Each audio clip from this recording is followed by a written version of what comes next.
I'm Matilda Oppenheimer, and now as chair of the Oxfordshire Service Delivery Committee, I'd like to welcome you all to the first of our 4 aspects talks that we're offering from Oxfordshire in the next couple of months. I'm very grateful to all our speakers and hope you'll join us for more of the talks. I would like to thank Tash Williams and Hannah, who's with us, from fundraising for all they've done to make these talks possible. And today I'm delighted to welcome Katie Jones, who is the daughter-in-law of Jane Jones, we're very glad to see has joined us. Jane recently retired from Cruse after 15 years, I think, as a BV for our branch. And it's rather nice to note that Jane came to the branch, joined the branch and started being a BV after attending a meeting such as this. So this makes it even more valuable, I think, to have these occasions. And I'm very grateful to you, Jane, for this introduction. But Katie, thank you for coming. Katie's written a book, and this has been published in May of this year. And it's called And Then She Woke Up, How to Restore Your Life, 7 Steps to the Happily Ever After. And the book reached #1 in Amazon's hot new releases charts in 3 different self-help categories when it was released. Katie's previously supported teachers and children in schools with an understanding of their mental health as a well-being coach, as a Reiki healer, and a meditation teacher. Katie's story is clearly one of great personal courage, post-traumatic growth, and healing. It touches on themes that we have all much to learn about from a personal perspective and to help our clients and Cruse with. Katie describes the huge challenge she faced and how, in her own words, she didn't go back to sleep to ease the pain, but stepped into the woods and embraced the ominous shadows. Katie has chosen to speak about her experience to help others who may have experienced something similar. And Katie was one of over 10,000 people who contacted NAPAC, the National Association for People Abused in Childhood, which is the UK's leading national charity offering support to adult survivors of childhood abuse. And 10,000 people contacted the charity in the year 2019 to 2020. Many of us will be supporting clients who have survived childhood abuse, which makes this such valuable learning for us all. A little bit of housekeeping. Katie will talk for an hour, and then we'll have up to a further hour for your questions. I will remind you of this at the end of Katie's talk, but we will take these questions direct from you if you use the hands up sign in the reactions button to indicate you have a question. And please don't forget to unmute yourself. But if you'd rather type your questions into the chat box, we will ask the question for you. And as I say, I'll remind you about this at the end of the talk. We're recording this session, and so please stay muted while Katie's talking. And for your convenience, if you click on the active speaker view on the top of your screen, then you will just get Katie in view rather than everybody or a lot of blank forms. So, well, Katie, without more ado, thank you. Thank you very much, Matilda, and thank you to everybody who has zoomed in this evening.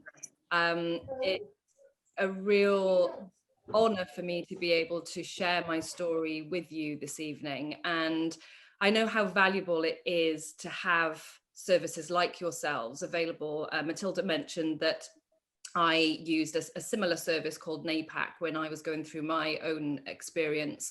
And in fact, it was during one of those calls when I was speaking to one of the volunteers that they recommended I wrote a book. And that is exactly what I did. So I'm going to share my story with you. It's okay. And hopefully you will have an opportunity to ask any questions that you've got at the end. So I'm going to share my screen, and hopefully this technology will work. Oh, it's going to go, hang on a second. Let's try that one more time. Here we go. So hopefully you can see my screen. Yes, is that Hannah and Matilda, that working? Yeah, perfect. Okay. So my name's Katie Jones, and I am the author of this book that you can see on the screen called And Then She Woke Up, How to Restore Your Life. And it initially started as an opportunity for me to process my trauma. And I didn't actually intend to publish it at the beginning, but I soon realized that actually by publishing my story, I would hopefully help many others. And that's what I want to discuss with you today. So the aim of my talk this evening is to share my personal journey of healing from trauma. And I'm going to touch on 3 key areas. Firstly, I want to talk about what is trauma. And at this point, I just want to point out that I'm not a trauma expert. I'm not a trauma therapist or a trauma professional, but I am a trauma survivor. So my version of what is trauma is coming from my personal experience. I then want to share my story and what my personal trauma was and how I overcame it. And then finally, I want to touch on how we can support others. And as I'm aware, this is an area that potentially does come up for your clients. So hopefully this will be of assistance to you.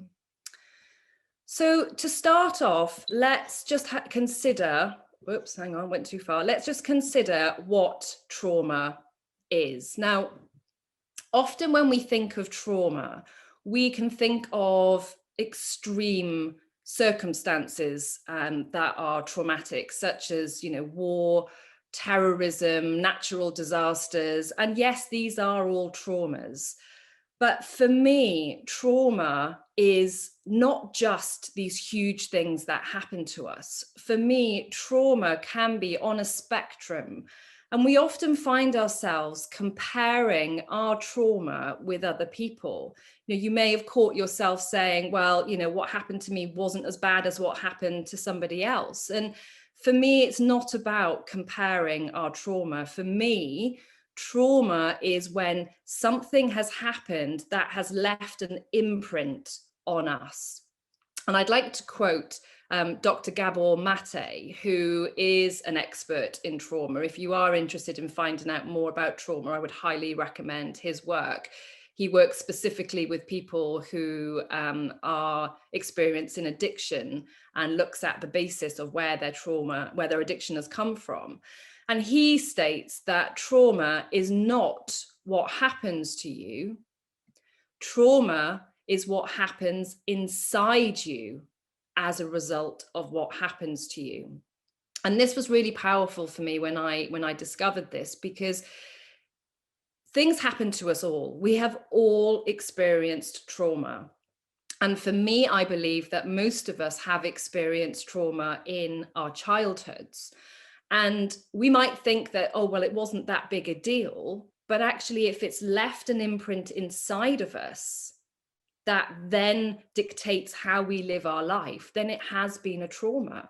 So it could be the way a teacher spoke to you. It could be if, a friend was unkind to you. It could be if a parent was unable to show you attention. It doesn't matter the extent of the external experience, but if it has hurt you in some way and left an imprint within you, then in my mind, that is a trauma. And I am a firm believer that we all have a wounded inner child. So we all carry within us a child that has experienced some trauma and hasn't been able to process it. And I want to just share this image with you on the next slide. This is a sculpture that was made for the Burning Man Festival a number of years ago. You may have seen it before. And it really deeply resonated with me. You see these 2 adults clearly suffering and unable to connect and communicate with one another. And inside there is the inner child. And the inner child, in my mind, all the inner child wants is to be seen and to be heard. And you can see these 2 inner children here reaching out to one another, just yearning to connect. And I quote here Dr. Nicole LaPara, another psychologist that I follow, and she states that we are all wounded children walking around in adult bodies, having tantrums, fearing abandonment, and seeking validation. Be kind.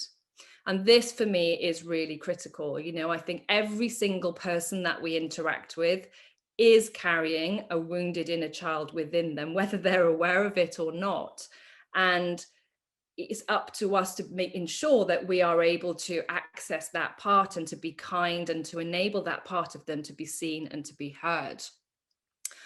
Now, with this inner child, what I believe then happens is that we have these wounds, that these things that have happened to us that were challenging and difficult in childhood, and we didn't know how to deal with them. So we shoved them into a box. And we probably have been shoving things into that box for quite a long time. Maybe even now, still in adulthood, we are shoving these things into a box because they're too painful to feel. They're too difficult for us to process. So we shove them in the box. And whilst they're in this box, we think that they've disappeared. We think that they have gone away, but they haven't.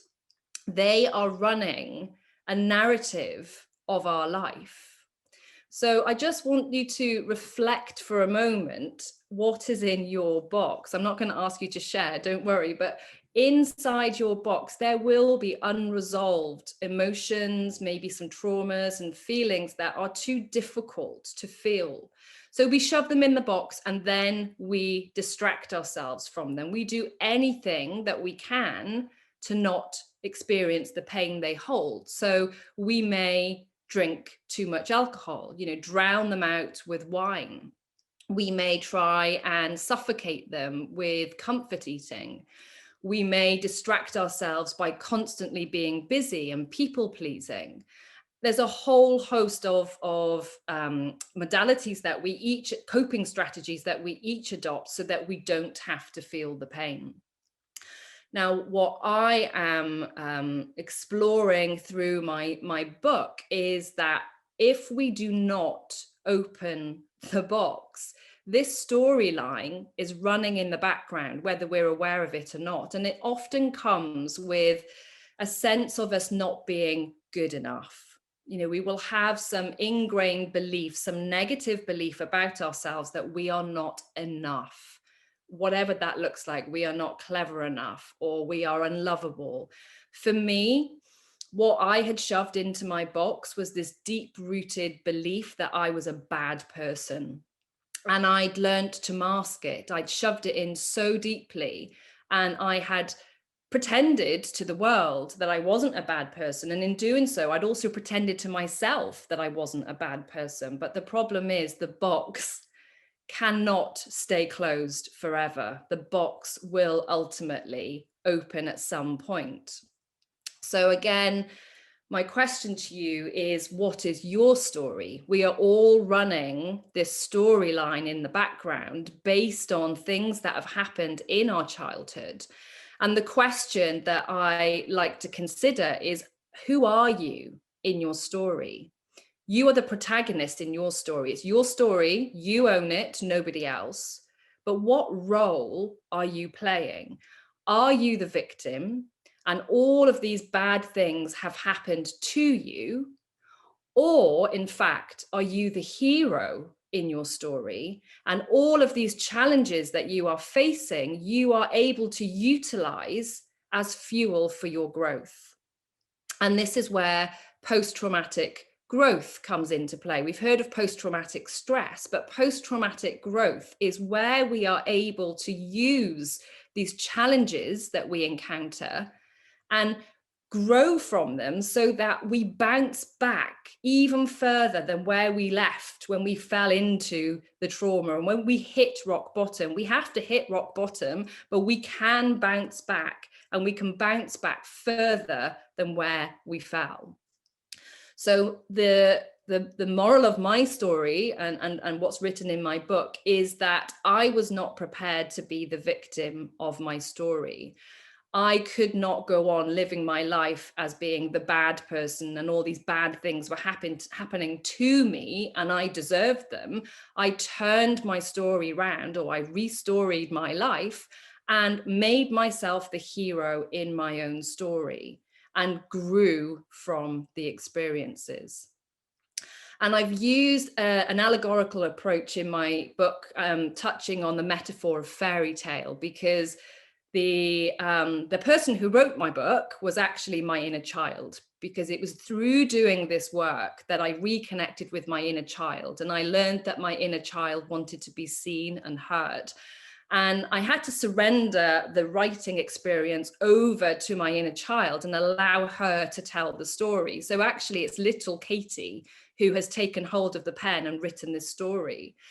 And I've used the fairy tale metaphor throughout, which I will touch on, about going into the woods. So as Matilda mentioned at the beginning, the woods are often a place that that we see in fairy tale stories, and often the woods is the place that you go into where bad stuff happens. You know, you might get abandoned in the woods, or the wicked witch will capture you. But actually, for me, going into the woods is the only way to heal. I had spent years skipping around the outside of the woods, pretending that everything was fine. But it was only when I had the courage to go in and face my shadows that I truly learned to heal. So on that note, I'm going to share a little bit about my story. So hopefully my slides have gone and you can now see me. Is that all okay? Yeah, good. Okay, excellent. So my story, as all good fairy tales start with a once upon a time, my once upon a time started in South Wales. So I was born in South Wales, and I have no memory of it, obviously, but clearly it wasn't a very happy environment for me to be born into, because 6 months after I was born, my parents separated. I had an older brother, and my parents separated. My dad moved away, and my mum was left bringing us up. And my mum was a very hardworking woman whose main focus was on survival. She was a young mum with 2 children, and she was working full-time as a teacher. And her sole focus was on ensuring that our basic needs were met. So have a roof over our head, food in our tummies, and the basics. If you look at Maslow's hierarchy of needs, it was that bottom level that was her focus. My dad was a dreamer, an artistic, slightly flamboyant individual, and he had dreams and visions of some wild and exciting life. And he went off and started to set up his own businesses and become the individual that he became.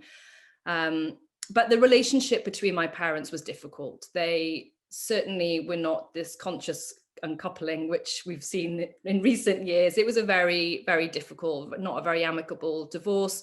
And my brother and I were very much used as pawns in their game, which sadly can often be the case.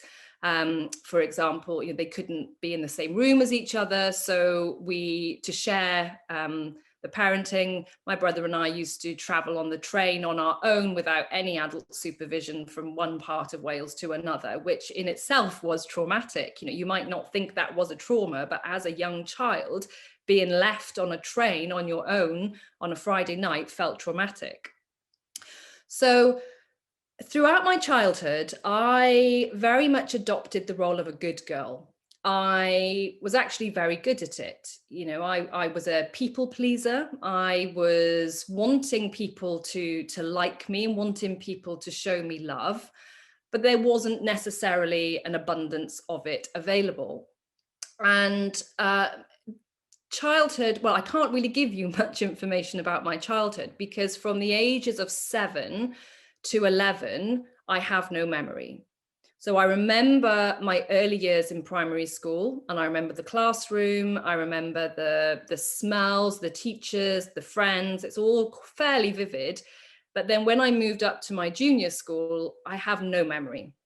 And that whole section of my life is missing.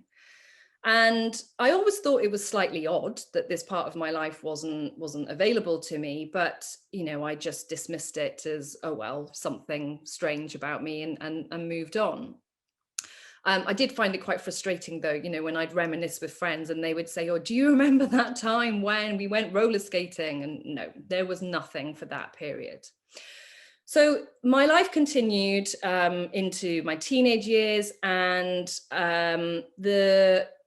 the need to be liked and the desire to experience love led me to go down some paths that were perhaps not the most supportive, more of a self-sabotage effect. So I experimented with drugs and drank way too much alcohol and turned to sex to try and feel a sense of self-acceptance. And clearly it didn't work. I just felt more vile and had even more of this deep-rooted sense that I was a bad person. And this gnawing sense of discomfort that was within me stayed with me, but I learned to mask it. And it was around about the time when I was in university. So I did very well in school, to the outside world. I was doing great. I got great GCSEs and A levels, went off to university. Nobody would have suspected. But underneath the facade and the mask that I wore to the world, there was this person inside who was deeply, deeply hurting. I felt like I was rotten to the core. It was like a really deep-seated sense of I was a bad person. And I found it really difficult to accept love. If love was offered to me, I found it really hard to accept it, because the narrative that I was running in the background without me realizing it was I was a bad person and I wasn't worthy of love. That being said, I did find love, and I'm very grateful that I did. I moved to London, early 20s, and I met my now husband, Richard Jones, whose mother is listening here. And thank goodness I did meet Richard, because if I didn't, I probably wouldn't be here today talking to you. He was the rock that I needed to give me the stability to start to heal. And we moved away from London into the Oxfordshire countryside and started to create this beautiful life, had a beautiful home, had 2 gorgeous children. And then I experienced a couple of traumas.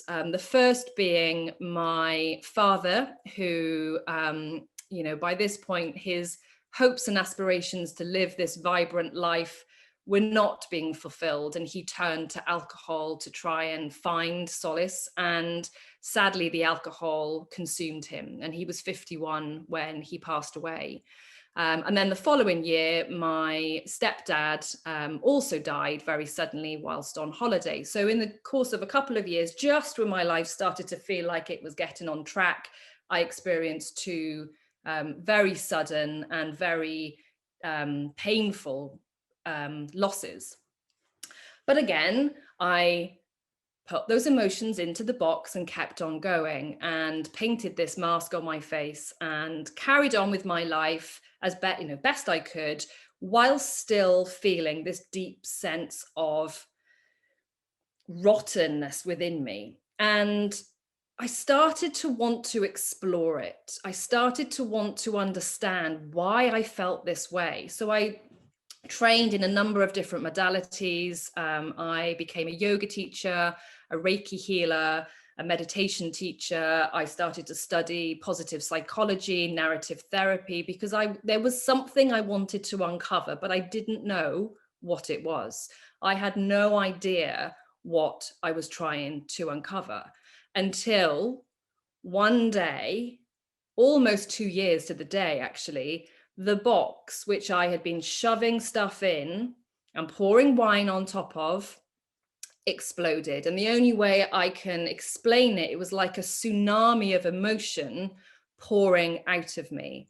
And all of this vile, horrible stuff came out in the words that I recovered a memory of being sexually abused by a family member. And it was shocking. It was not part of my storyline. It was not a plot that I thought was part of my narrative.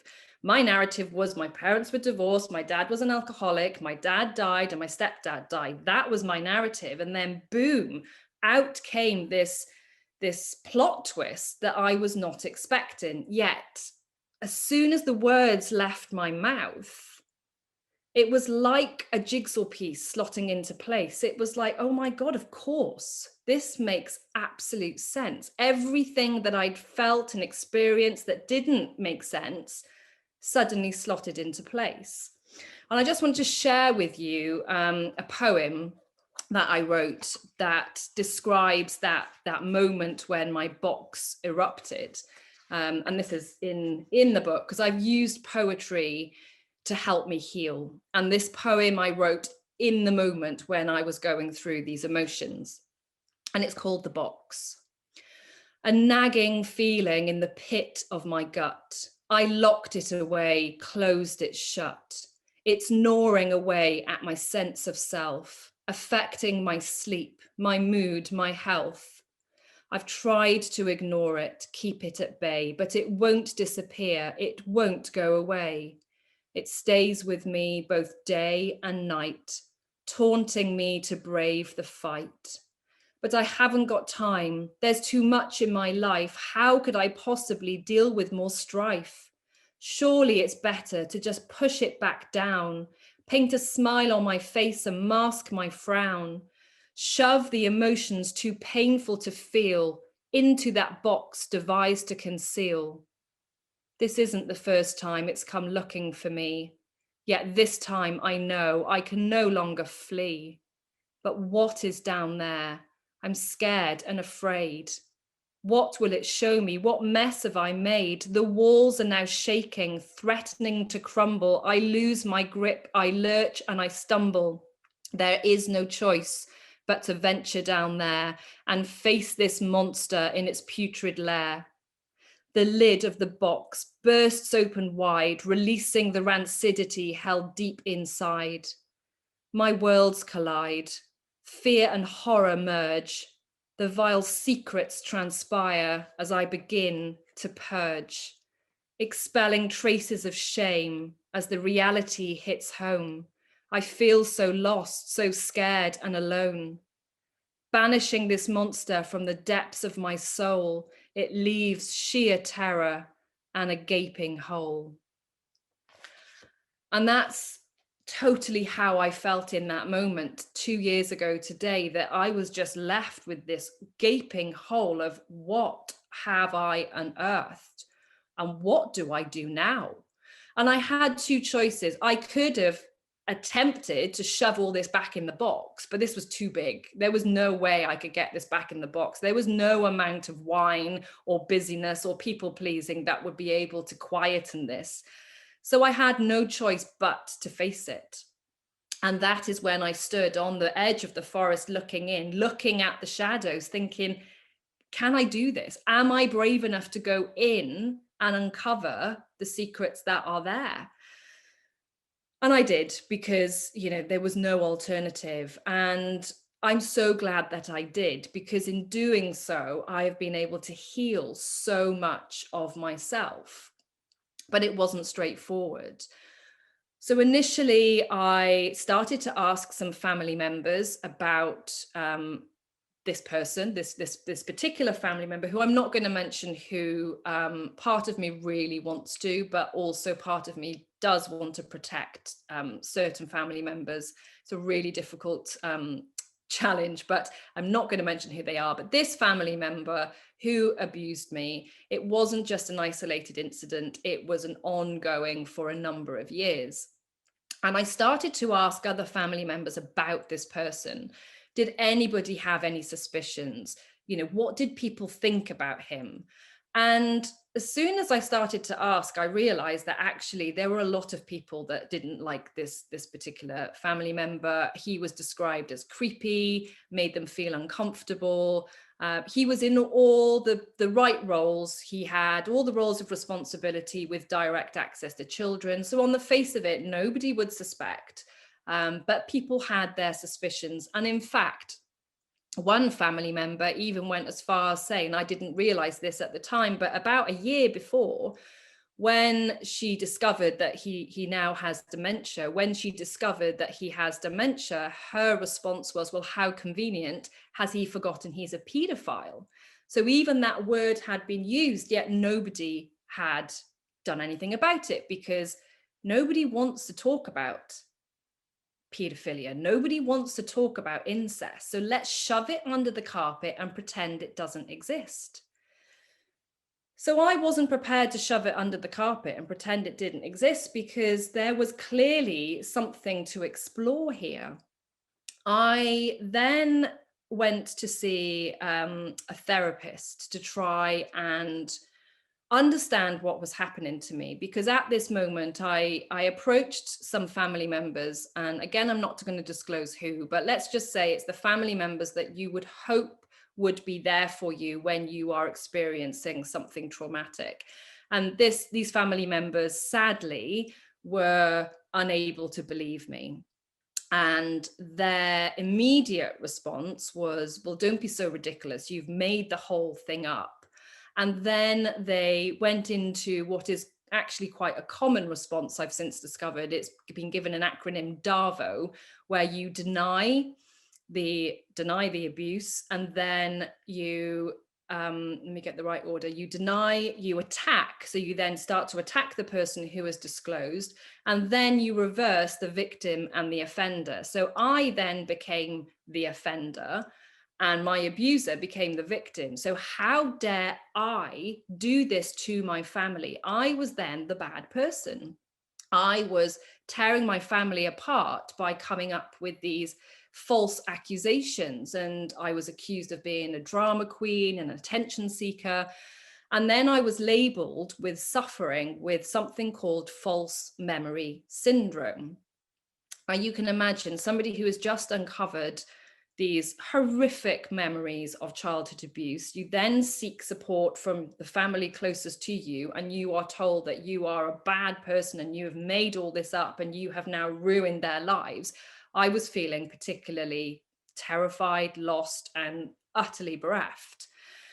So I went to seek some therapy, and I remember sitting down in the therapist's office and asking her, is there any way that I could have repressed this memory, or am I going mad? I needed to know because I was so confused as to what was happening to me.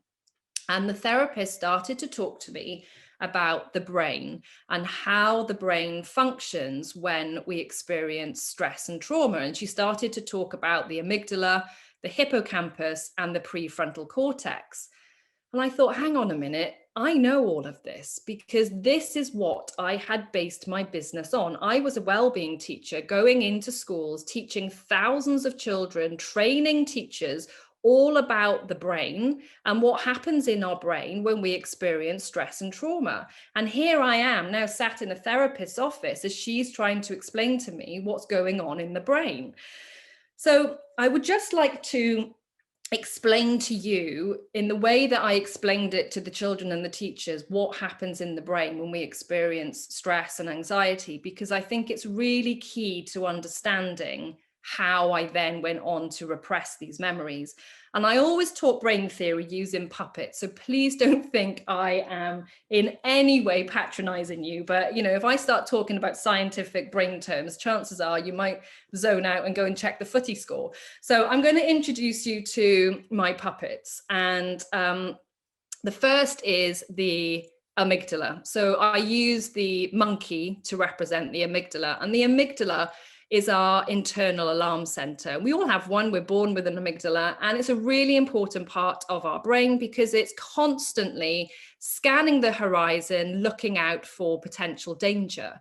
And when it spots danger, it will send adrenaline and cortisol through the body so that you can escape. You might need to run away really quickly. You might need to fight the danger or hide from the danger. Now, the monkey is great when real danger is present. So, let's say in caveman times, a saber-toothed tiger approaches, the monkey reacts exactly how you would hope it would react so that you can run and escape from the danger. But also, monkey isn't that bright and can sometimes get it wrong. So something it perceives as being dangerous, it can have the same automatic response. Now, working alongside the amygdala is the hippocampus. Now you might be saying, hang on a minute, that's not a hippo, that's an elephant. The children always used to say, why aren't you using a hippo, Mrs. Jones? And the reason I use an elephant is, ironically, elephants never forget, or so I thought. So the elephant is, the hippocampus is the part of our brain that stores the memories. And it's the memories of the emotions that we felt. So the monkey, or the amygdala, will tell the hippocampus what is going on, and the hippocampus will store that information in a long-term filing cabinet. And it's often how people and places made us feel. And when it retrieves the memories, it tends to retrieve them through the senses. So it could be smells or sounds can bring back the memories. So for example, I don't know, if you smell cinnamon cookies being baked, you might immediately be transported into Great Aunt Betty's kitchen in Christmas in 1982 or whatever. So these two work together very closely, looking out for danger, noticing danger, warning the hippocampus, and then the hippocampus can then, next time that danger is present, remind the monkey, and then the monkey can set off the alarm. So these are all part of our limbic system and crucial for our survival. Now, there's a third part of the brain that is essential for how we function, and that is the owl. Now, the owl represents our prefrontal cortex, and they often say owls are wise. I don't know if they actually are, but let's go with it and pretend that they are. So the prefrontal cortex is the part of our brain that enables us to think logically, rationally, communicate, make good decisions. And it's the part of our brain that, we would like to be online all the time.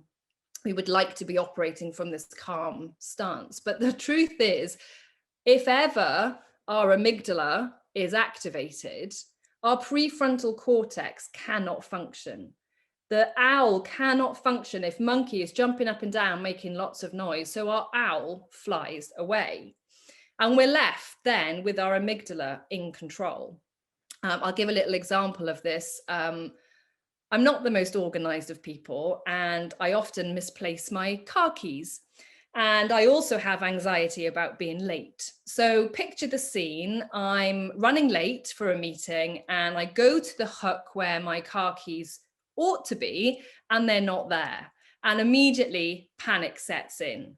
My monkey thinks that danger is present. Nothing's going to actually happen if I am a few minutes late, but my amygdala is reacting, panicking because the car keys aren't there. So what then happens is I start running around the house, looking frantically for the car keys, and I keep going back to the hook where they ought to be hanging, thinking they're miraculously going to appear. And of course they're not, because I'm not thinking from a rational, logical perspective, because the logical, rational part of my brain has gone away, and I'm left with monkey in control. I'm sweating, I feel sick, I feel panicky. And then my lovely, wonderful husband, who is very organized, then comes in and says, well, when was the last time you used them? And I react, because he's trying to talk to my owl, who is not online, using logic and reasoning, and my monkey doesn't understand that. My monkey doesn't understand those words. So my reaction is, I don't know where they are. If I knew where they are, and da da da da. So this is what can happen to us. And I'm sure it's happened to many of you listening here, that we find ourselves overreacting to a situation that actually isn't that threatening, but our monkey has got it wrong. And on a side note, it's not necessarily linked to my talk, but actually really important if any of you are working with children or have children, our prefrontal cortex isn't actually fully developed until we're in our mid to late 20s, 25 for women, 28 for men. Yet we often try and talk to children using logic and reasoning. So we apply this rational part of our brain to try and talk a child down who is experiencing an amygdala hijack. Just think about a toddler for a moment. A toddler who's been told they need to put their toys away and put their shoes on. No, they have reacted. I am not doing that. I'm angry, I'm crying, and I'm screaming. And we try and talk to them whilst their owl has flown away. We try and apply logic and reasoning. They can't hear you. So we have to learn techniques to calm our amygdala down to enable our prefrontal cortex to come back online. That's a talk for another day. That's what I used to do, is teach people how to calm your amygdala down. But for the purpose of today's talk, the bit that I hadn't realized is that when we experience trauma, and in my case, as I mentioned, it wasn't just one isolated incident, it was prolonged, and I don't know for sure, but I suspect it went on for a number of years. I couldn't run away. I couldn't fight. I couldn't hide. There was nowhere for me to go. So what happened in that moment is I dissociated. So I left my body so that I could cope with the stress that I was enduring. And not only that, but when your amygdala is activated and cortisol in particular is being pumped out constantly, that can have an impact on the development of your hippocampus. So cortisol can actually shrink your memory function, and it can enable you to block out the trauma so that you can survive. So what happened to me between the ages of 7 to 11 actually was a good thing that I blocked it out. So these two were serving their purpose. They enabled me not to have to remember the details of what happened to me. So whilst the cognitive part of my brain didn't remember it, my body stored these emotions, and they started to come back in a number of ways. Things like music. So any music that I heard from the 1980s would set me off, and I would be so angry, and there would be this rage inside me that didn't make logical sense. I didn't understand why, but I would react in a really extreme way.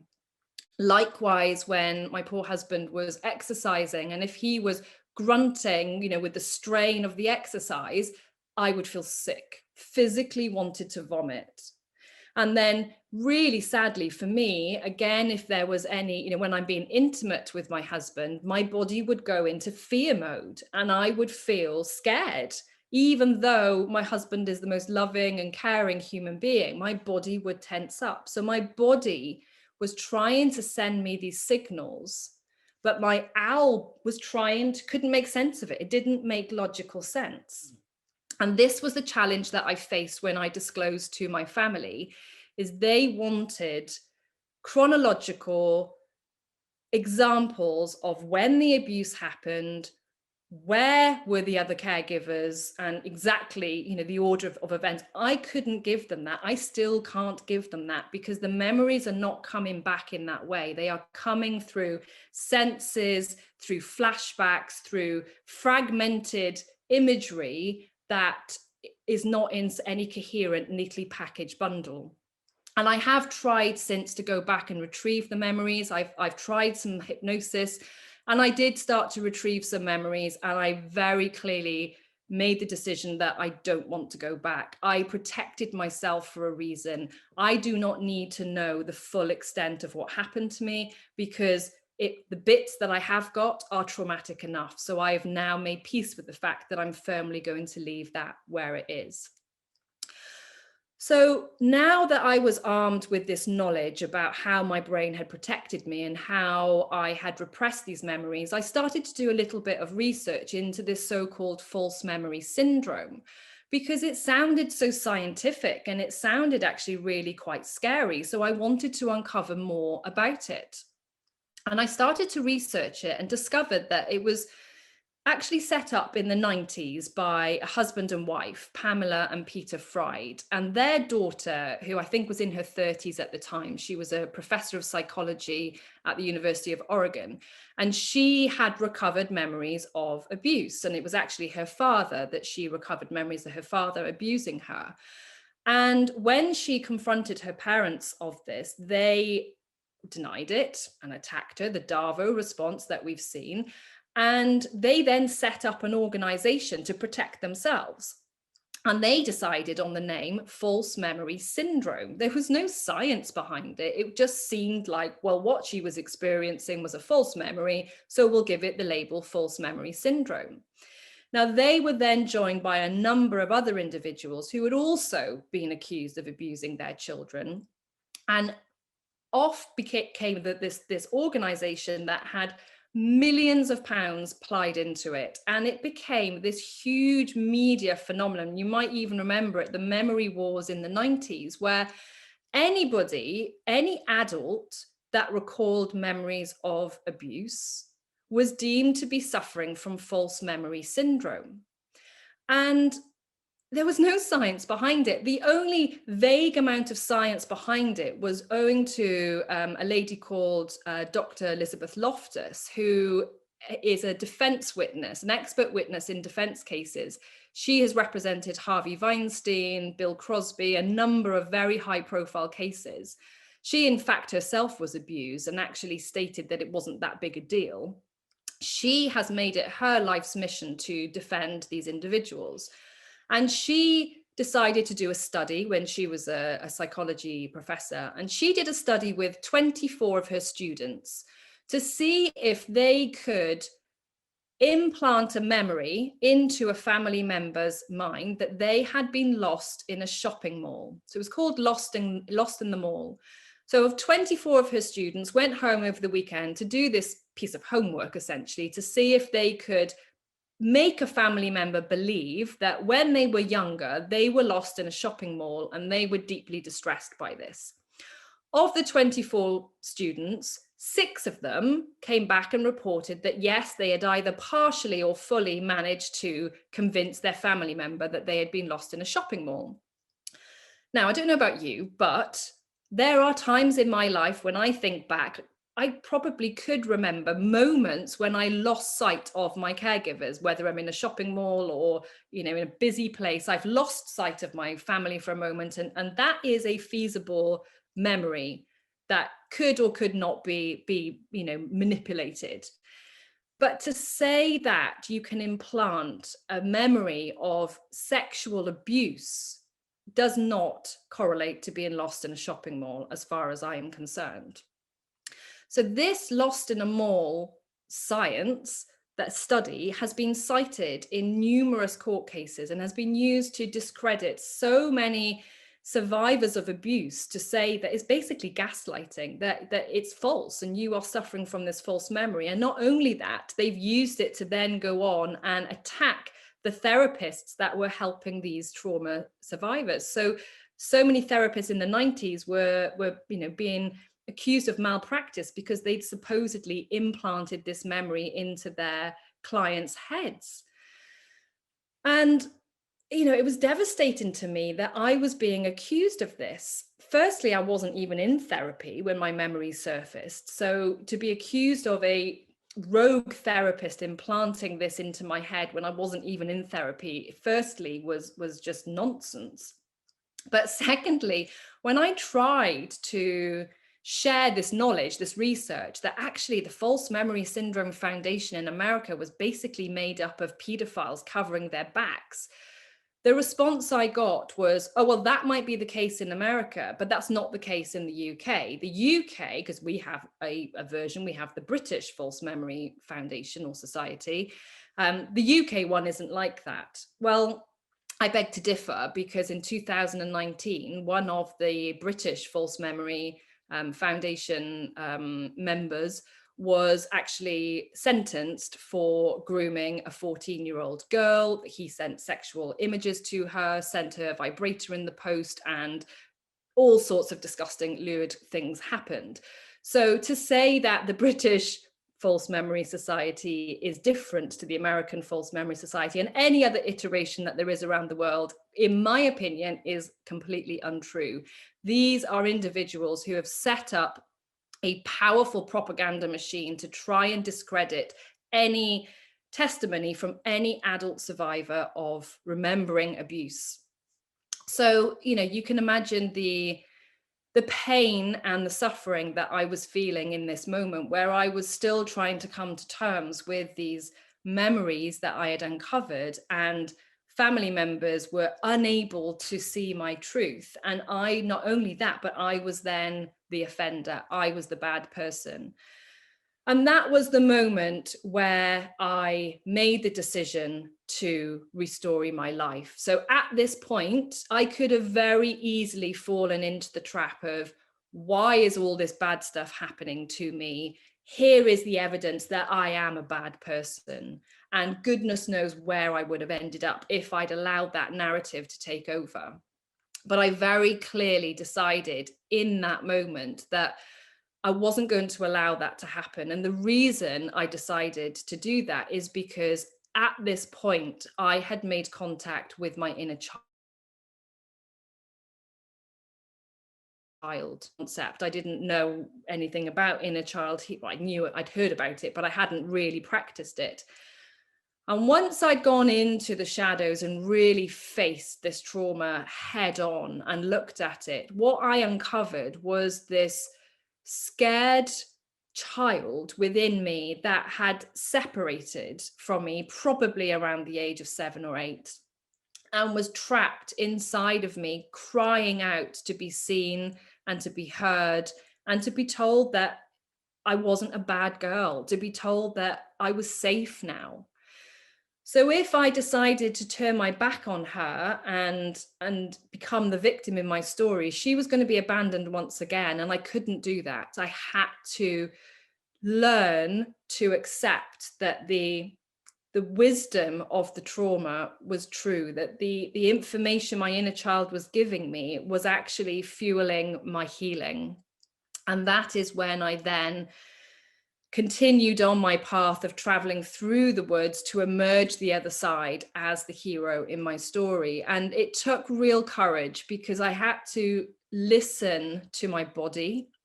I had to listen to my intuition and my instinct and everything within me that knew this happened. I knew it had happened. My body knew it had happened, but the logical, rational part of my brain couldn't process it. And the people around me who were accusing me of lying made me, found it even harder for me to then make sense of it. But I persevered and I fought through, and I started to create real clear boundaries for myself and my inner child. And the focus from this point forward was on self-love and self-compassion. And these were two concepts that I'd been teaching children about for years. I knew the theory inside out, but I could never actually harness it and embody it. So I set on a mission of learning to reconnect with my inner child and start to fully take on board all of this wonderful stuff that I'd been teaching all of these other children I've been trying to save, all the while the part that I needed to save was my own inner child. And by embracing this part of me and allowing this part of me to be seen and to be heard, ultimately is what led to my healing. So I learned to uncover that I wasn't a bad person. What happened to me was bad.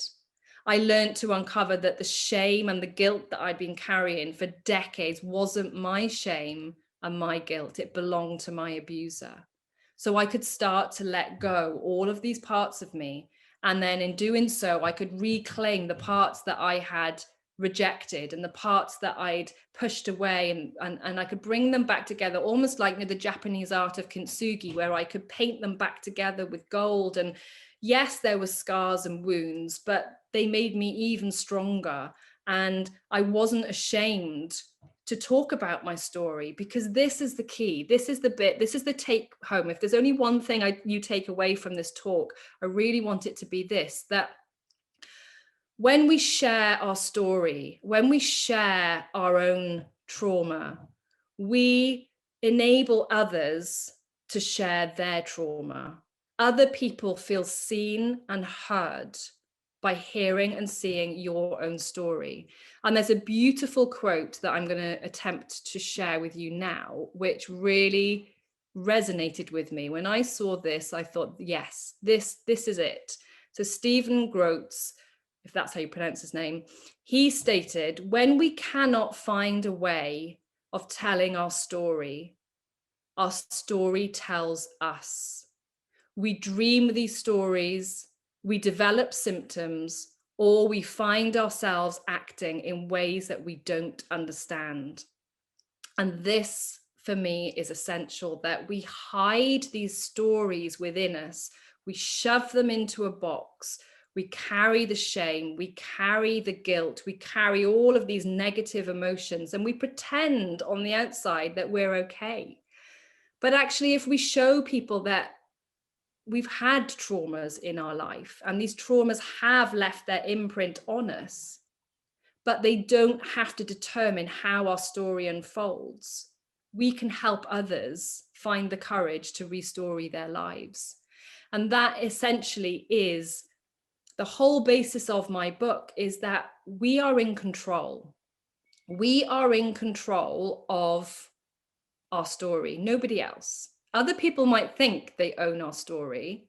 We might think we own other people's story, but we don't. We are the only people in control of our story. And sometimes we find ourselves sitting around waiting to be saved. You know, maybe Prince Charming is going to save us, or the fairy godmother is going to wave her magic wand, but there's nobody going to save you. It's up to you to save yourself. This is your responsibility to take hold of the pen and to restore your life. And you do get to write your own happily ever after. And so on that note, that is the essence of my book. The Restory method is a 7-step method. So each letter of Restory spells out a step on the journey. So the R is the realization, so the wake-up call. The E is explore. We have the opportunity to explore this information that comes up. We can explore it or we cannot. We can put it back in the box, but just beware, if you put it back in the box, it is going to come back, so that you deal with it at some point. So better to deal with it now. The S is to see the shadows. You know, you're standing on the precipice of the forest. Are you brave enough to go in and face the shadows? Or are you going to spend your life skipping around the outside, never actually fully healing? The T is then trust. So this is where we start to trust ourselves, trust our bodies, trust our intuition, trust the wisdom that is coming through from the trauma. The O represents orientate. So this is where we get to be really clear on our boundaries. Who do I want to be? For me, it was about, what does my inner child want? How can I honor my inner child? And, you know, sadly in my story, that meant that I wasn't able to have these family members in my life anymore, because they couldn't see my truth. And they, by them rejecting my truth, they were basically rejecting my inner child. And I had to protect my inner child. So the boundaries I put in place were to say, no, that's not okay. And then the R is to reclaim your power. This is where we collect all these parts that fragmented, all these bits that shattered. It's about piecing them back together, you know, painting them with gold, love and compassion for ourselves and for the trauma that we have faced. And then the Y is ultimately, you decide, nobody else. This is up to you. You get to be the hero in your journey, and you can get to restory your life. So if the book is of interest, I'm not, you know, saying you must rush out now and buy my book, but if you're sitting here thinking, actually, yes, this book would be helpful for me or for somebody in your life, or, you know, potentially for clients that you are supporting, then it is available. In theory, I've been told it's available in 39,000 bookstores all over the world. I can't say it's necessarily on the shelves of every single bookstore, but I'm sure it can be ordered in 39,000 bookstores. But you can also buy it from Amazon, and also the Book Depository has the book available. And it is my healing journey, written from my inner child, using the metaphor of fairy tale to enable us to come out the other side as heroes in our story. And that is it from me for now. Katie, thank you. Thank you so much. That was a truly amazing talk. I cannot believe you've talked for an hour, and it's been a really extraordinary, engaging and absorbing journey that we've taken with you. The eloquent and vivid way you told your story has been so moving and involving. So thank you. Your puppets were wonderful. I mean, I think to just explain complex anatomy in the brain like that is really magical. So thank you. And it was absolutely great. And we were all going to gain hugely. Your way of explaining to us what it was like, which many of our clients don't explain well, but it gives us a real understanding of what they're going through. And I, for one, extraordinarily grateful for that. And as a tiny little improvement in my life, I'm going to be so much nicer to my husband when he loses his car keys. I'm going to be better. But thank you, Katie. It was great. Questions? Have we got any hands? Hannah, can we got any hands up? Yes, if people want to put their hands up using the reaction button at the bottom of their screen, I'll then perhaps say your name and talk that way, because I think so we don't all speak at the same time. So I'll just have a look through now. And perhaps we could just remind you that if you want to ask a question but don't want to speak it yourself, just pop it in the chat box and we'll ask it for you. Yes. I can see Mike, you're on my screen with your hand up. So can we come to you first? Well, thank you very much to be first. It's absolutely fantastic, Katie. Incredible story. Incredible story. Thank you so much. If you actually go and look and compare your story with our good old grandfather Freud, he's been guilty of so many things, or accused by so many things, which so much resonate with you. And because it is a political, and we are sort of counselors or budding counselors or training in various modalities, I won't say any more, but you know, it resonates so much with the real fundamental basis of counseling and therapy. So yeah, thank you very much for your story. Thank you very, very much. That's it. You're very welcome. And what I will just mention there also is that, you know, this false memory rhetoric has now made its way into textbooks. So if any of you have studied psychology, you will be pointed towards the false memory syndrome. And you know, there's no science behind it really at all. And actually, the work behind is a brilliant book by Bessel van der Kolk called The Body Keeps the Score. Yes. And that is about how, you know, we are able to repress memories to help us survive, and how the body is giving us the knowledge to understand what's happened to us. And we need more of that. We need less of the false memory rhetoric and more of the other side. So yeah. And also what we do find many times and over again, we have to really listen and accept what our clients are telling us, rather than us saying, well, you know, and us analyzing it or whatever. No, they are right. Their stories, you know, stand, not our interpretation of it. Absolutely. Anyway, that's it. Thank you very much. One other thing, actually, you reminded me of something that I really did want to get across, is that if any of your clients do disclose, I'm sure you do this anyway because you're all wonderful people, but if any of your clients do disclose, even if it doesn't make logical sense, believe them. Believe them. Absolutely. Because absolutely, it's 100%. nothing worse than having the courage to disclose something so vulnerable and to be told that you're making it up. That is so damaging. So yeah, but I'm sure you all do, but that's just one thing I really do, you know, want to emphasize, is the importance of believing anybody that discloses. Absolutely. Thank you. And have we got any questions in the chat box?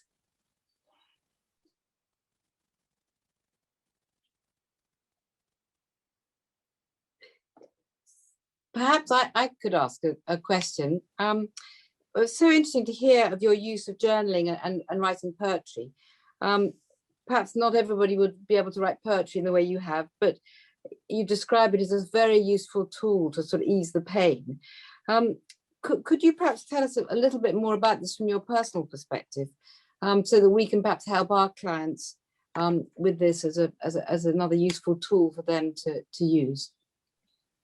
Absolutely. So let's start with journaling, because I think writing in a journal, and this isn't a diary entry, this isn't about, you know, today I got up and did X, Y, and Z. This is about allowing the part of you to write that perhaps hasn't been given permission to speak before.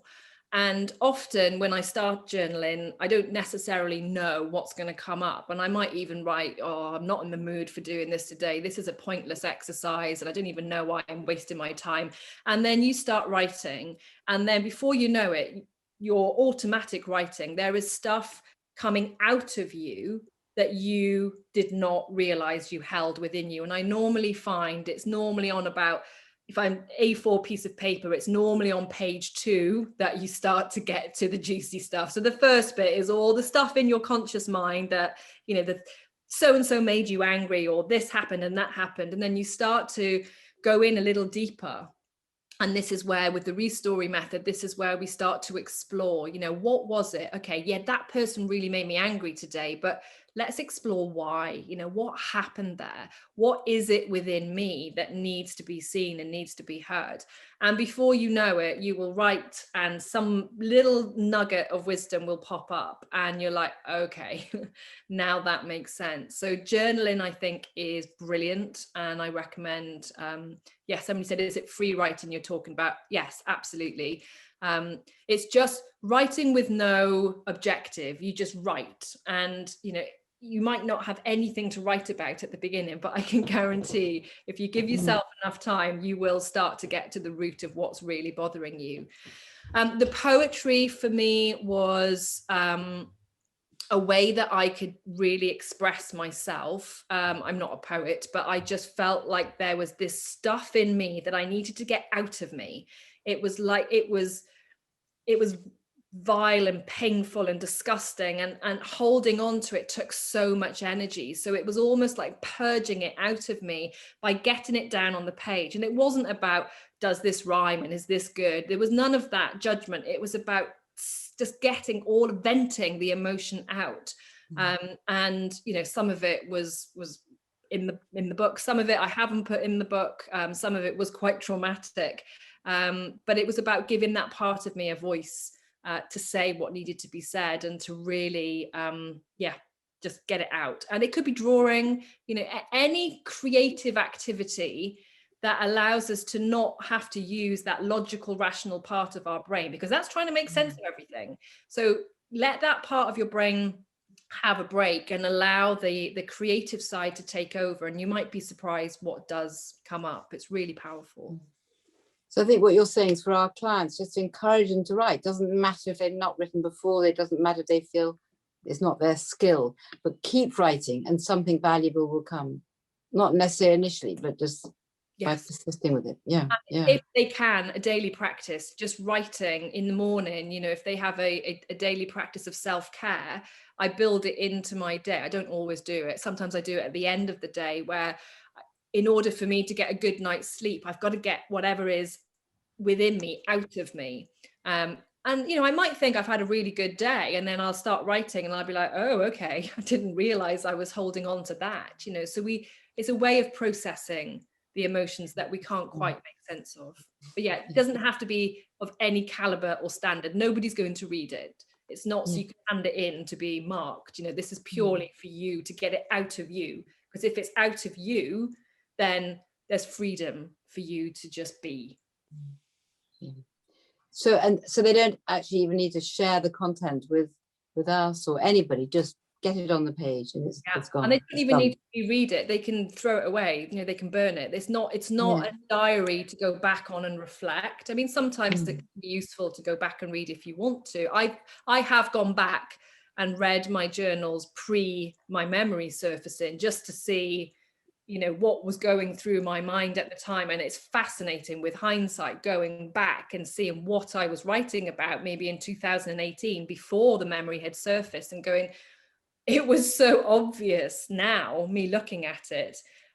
It was all so clear to me, but it wasn't. My brain hadn't quite processed it.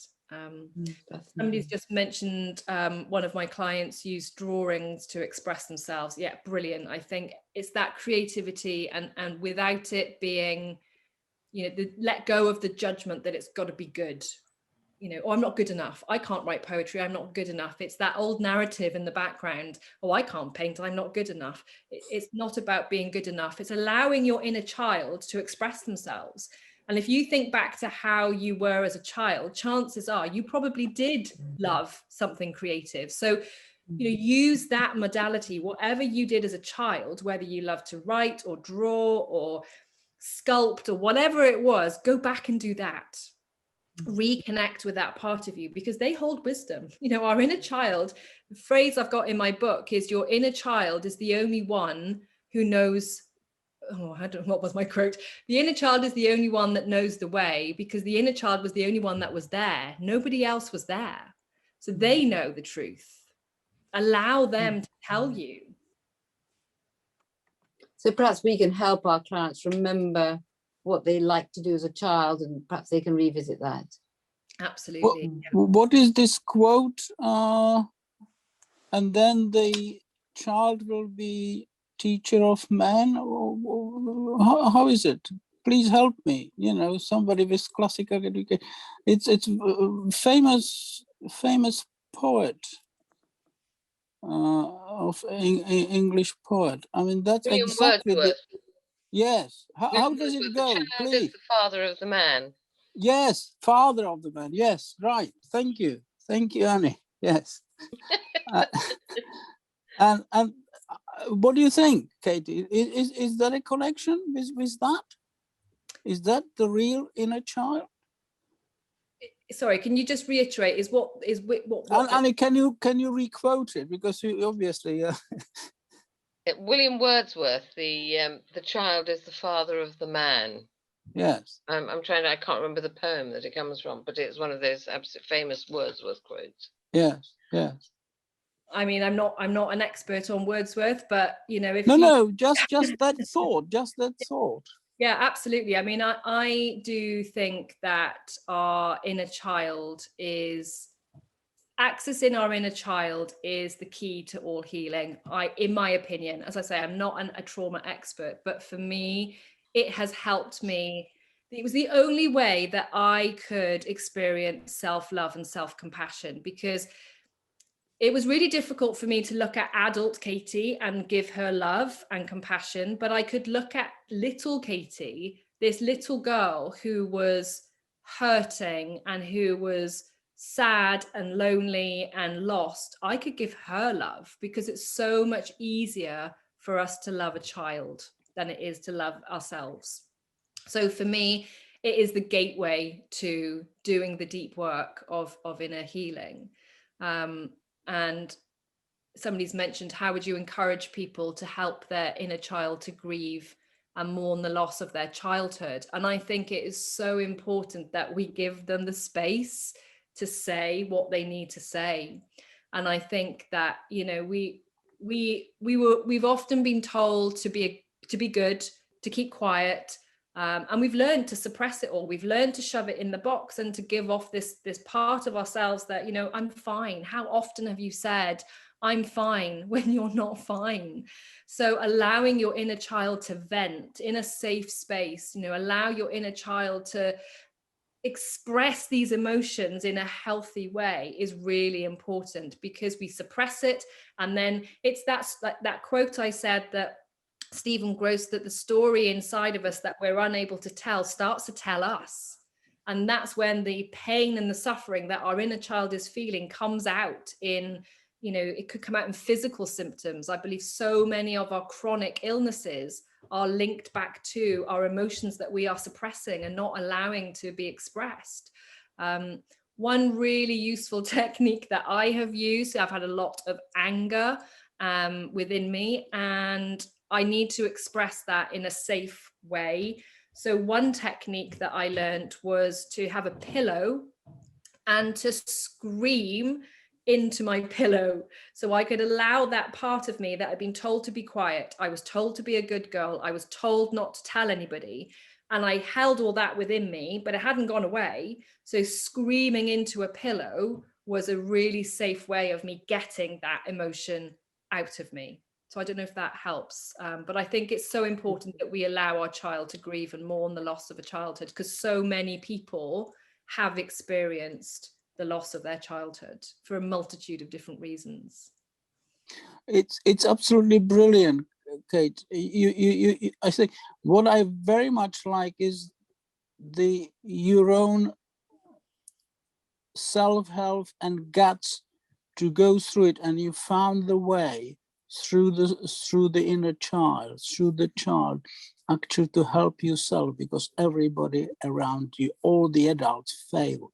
So you did it yourself. It's brilliant, absolutely brilliant. And I think that can be, we can actually guide our clients, because there is a lot of resistance. They say, well, don't look at yourself as an adult. Care for this little inner child. That's fantastic. Well done. Thank you so much. Yeah, good idea. Brilliant idea. Thank you. Thank you. There's another question here, Katie. How do you know you are strong enough to open the box? Great question. And look, none of us want to open the box. You know, there is nobody that's going, oh, yay, I really want to go and dive in and see what's in there, because we're scared of what's in there. It's, you know, the analogy I've used is the forest. Now, some days the forest might look magical and exciting, but when the sun sets and the mist starts to rise, the forest becomes really ominous and scary, and we don't know what's lurking, and there's, you know, sounds, and it's all very unfamiliar, and we fear that. But actually, in my personal experience, the fear of what is in the box was actually worse than what was in the box. And actually going in and uncovering it and allowing these shadows to be seen, as soon as they were seen, the power they had over me dissipated. So in the book, I've described it as the Wicked Witch. So it's the Wicked Witch captured me in the center of the forest. I got dragged into the Wicked Witch's cage, and I had to face the onslaught of the contents of the box. And it was, you know, all these nasty, nasty things that I had said about myself and felt about myself. And once I'd let them vent and rage, and I surrendered to them because I was exhausted, quite frankly, I was really exhausted. I then realized that this wicked witch, this evil person that I thought it was, actually was a wise old crone. It was actually filled with wisdom. It's the wisdom of trauma, that if we lean into the shadow side and we allow ourselves to see what's in the box, we actually can start to heal. Because often the message that's in the box isn't true. It's the message you have told yourself as a result of the trauma you have experienced. So in my case, I am a bad person.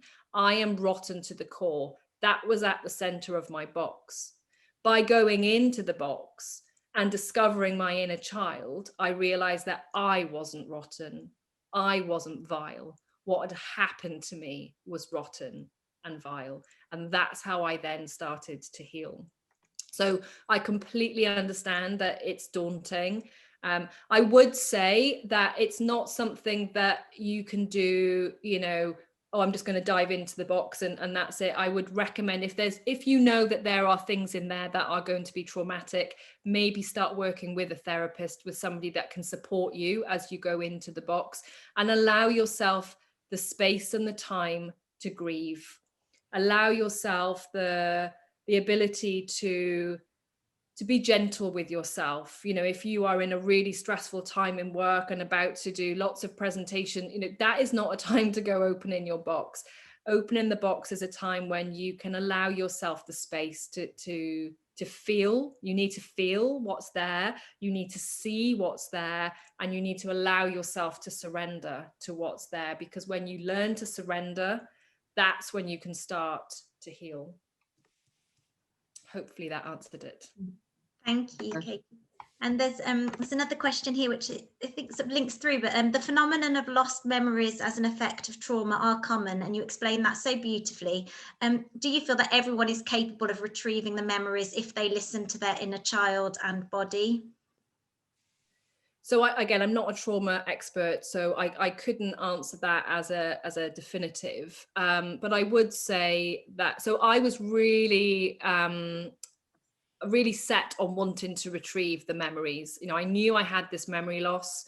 Certain memories had popped back with great clarity, but I wanted to know more. I wanted to know the extent of the abuse, and I was almost desperate to find out, because I wanted to know. I wanted to know what had happened to me, because I had so much anger and resentment within me. But actually, it didn't serve me to fully go into that. You know, that memory loss actually was my savior. It enabled me to survive what I'd experienced. So I would say, you know, it's, if your body is telling you that something has happened, if your intuition and your gut is telling you that there is trauma there, let that be enough. You don't need to have the rational, chronological, you know, account of what happened to believe that part of you. And you know, I've spoken to a number of people since sharing my story. So many people have contacted me to say, this has happened to me too. I was 35 when I uncovered memories of abuse, and my wife was 45 when she, you know, all these people who have approached me and said this has happened to them. And the most important thing is that you trust the messages that are coming through, and do not go into the spiral that I went into of trying to prove it, trying to get the evidence to back it up, because I had to prove it to the adults in my life. That didn't serve me. That just sent me in this constant spiral of, I'm going mad, I'm going mad, I'm going mad. So is everyone capable of retrieving the memories? I don't know. I think probably not. I think, you know, for some of us, we don't want to retrieve the memories. It's safer for us not to retrieve the memories. But if you listen to your inner child and your body, everybody is capable of hearing the wisdom that they hold. The body in particular, I just want to touch on this because this is really powerful. You know, emotions that we have suppressed come out, in my opinion, in chronic pain. When I was experiencing when the memory surfaced in 2019, I'm not sure if I went into the detail of this in my talk, but for me, I was experiencing jaw pain. My jaw was excruciatingly painful. I went to the doctor, I went to the dentist. Nobody could find anything physiologically wrong with my jaw, but the pain that I experienced, it used to wake me up at night. It was agony, and it went on and on and on. And as soon as the memory came out of my mouth, it was almost like my jaw just relaxed. It was like, this is what it'd been holding on to for so long. And by allowing myself to speak, the emotions in my body were released. So I think if you have chronic pain and you are interested in exploring this, then that is an avenue for you to go down. Rather than trying to retrieve lost memories, I would say go into the pain and see what wisdom the pain is holding. You know, there's a huge body of work about the trauma held within our body, and start to explore that, because then you can heal yourself from the pain. Another pain that I have had for decades is chronic migraines. And I've really started recently, I've tried everything to get rid of them. You know, I've tried every healing modality under the sun. I've tried drinking pints of celery juice. I've tried all sorts of disgusting things to try and stop me from having these migraines. But actually, when I leaned into them as the trauma in my body that I hadn't yet been able to process, that was when, and they haven't gone yet, but I am now able to minimize the pain of the migraine. So listen to the body. The body keeps the score. Bessel van der Kolk, fantastic book. Really recommend it. Thank you, Katie. There's another question here on the chat. Being told you are stupid when you were a child can be as traumatic as physical or sexual abuse. Do you think this is right?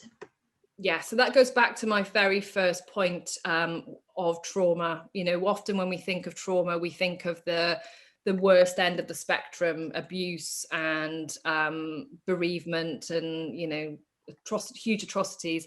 Yes, they are traumatic, but anything that has affected you and has had a shift for you on the inside is trauma. So you don't need to compare it. You know, being told that you're stupid as a child will have had a huge impact on you growing up. that narrative will have stayed with you most likely throughout your life. There are probably times now in adulthood where you will continue to loop back into that cycle of you are stupid, when logically and rationally, you know you are not. But it is that negative cycle that keeps looping, that story that you are telling yourself that you think is true, but it's not true. And that for me is why it's so beneficial to go in and do this work, because we start to realize that all these stories we've told ourselves are not true. So yes, I agree, it can be as traumatic. Your trauma is your trauma, and you don't need to compare it to anybody else's trauma. If it has had a negative impact on you and how you now live your life, then it is a trauma, and it has every right to be healed as somebody who has gone through something, you know, on a spectrum of abuse. Thank you. There's another question here in the chat. So I've just lost my Katie, thank you so much for sharing. I was very interested in what you said about false memory syndrome as propaganda. Do you have any knowledge or views on how this might influence an attempt to gain justice through prosecution? Yeah, so there's a number of people that I've connected with since writing my book, largely in America. Many of whom have taken their cases to court, and many of whom have won. One lady in particular that I'm working or have had collaborated with has, she actually was faced with Dr. Elizabeth Loftus, the lady that created the Lost in the Mall study. And she had to face her, you know, it must have been hugely traumatic for her, but she won because she had enough evidence to prove that her recovered memories of abuse were not false. So there's still a long way to go. You know, the fact that my husband is currently studying for a master's in coaching and psychology, and even his lecturers are referring people to Dr. Elizabeth Loftus's book. She has no experience of working with people in trauma. You know, she claims herself to be an expert on abuse, but she's had no training in trauma. So we have to change the way that these opinions are being cited as truth. Now, one positive is the False Memory Syndrome Foundation in America actually dissolved in 2019, so they no longer exist, which is a huge step forward. And I also think that Carl Saber, the British false memory individual who was also recently sent to prison for paedophilia, I think all of this is now coming to the surface. So I'm really feeling confident that we are able to change the rhetoric, change the story, that if somebody uncovers abuse in adulthood, they must be making it up. They must be experiencing a false memory. I think there's starting to be, with, you know, the things like the Me Too campaign, I think there's starting to be, you know, more people speaking up and finding the courage to share their truth. I don't know if that answered the question, but that's all the experience and knowledge that I've got on that. Thank you. And Anna has shared here on the chat that When the Body Says No is a good book that supports your experience, by Gabor Mate. So yeah, Gabor Mate, he is amazing. I think he's an incredible human being, and he's recently just released a film called The Wisdom of Trauma. I watched it on YouTube. I'm sure it's available. It's a recent video, and it talks about addicts predominantly. He's devoted his work to addicts, and he also touches there on how you know, trapped emotions can manifest as physical pain, and it's brilliant. I think Gabor Mate is amazing. So I haven't read that book, Anna. I will definitely add that to my list. So thank you for the recommendation. Thank you. And I'm looking through for any hands raised, but I can't see any. If you would like to raise a hand, I'm looking through now. Katie, can I just, from your experience and the difficulty of explaining to family and the need to produce sort of sequential evidence and what and when, and I mean that is all very against any of these people actually being found by the police and any investigation done. Have you any thoughts about that? Because it's quite a sad thing to think that there is no, that people won't be able to have other people prosecuted. I know it's very painful and difficult doing that, but it seems so sad somehow that the story is so painful that it really can't be put together in a way that wouldn't just harm you more. Yeah, I mean, for me, prosecution wasn't an option because my abuser has dementia. He is still alive, but he has dementia, so it wasn't possible for me to go down that route. So I don't know how difficult that is for people. I know there are a number of people that I'm in contact with that have taken it through prosecution and have won, even though the memories and the recollections are similar to mine in that they're fragmented and sporadic, but they are also corroborated by other family members who have information very similar to, you know, my family members. So it's not easy, and I think anybody that has the courage to do it, I really have huge respect for them. I wish in a way that I could have done that, because I think it would have given me that extra sense of closure, but it wasn't possible given the circumstances of my experience. So yeah, I don't have any personal experience of how you would go through that. I can imagine, you know, the police questioning would be pretty brutal, actually. And that was a decision that we also made as a family, you know, with my husband, was I prepared to put myself through that when I'd already been through so much in the last couple of years? Was it worth that additional scrutiny of being told that I was potentially making it all up? And I didn't want to go down that route. Yeah. No, I think we could all understand that. Katie, thank you so much. Honestly, it's been a wonderful session we've had with you. You started our Aspects talk in an extraordinarily interesting, vivid, and so memorable. I don't think any of us will forget your monkeys and your stories and your and what you've given to us. So thank you so much. It's been really wonderful. You are very welcome. You are very, very welcome. Thank you. And lasting message is that, you know, whatever trauma people have experienced, it's always possible to grow from it. So, you know, if you are going through your own personal trauma right now, you can become the hero in your own story, and you can bounce back further than where you were at the beginning. So thank you for allowing me to share my message. Thank you, Katie.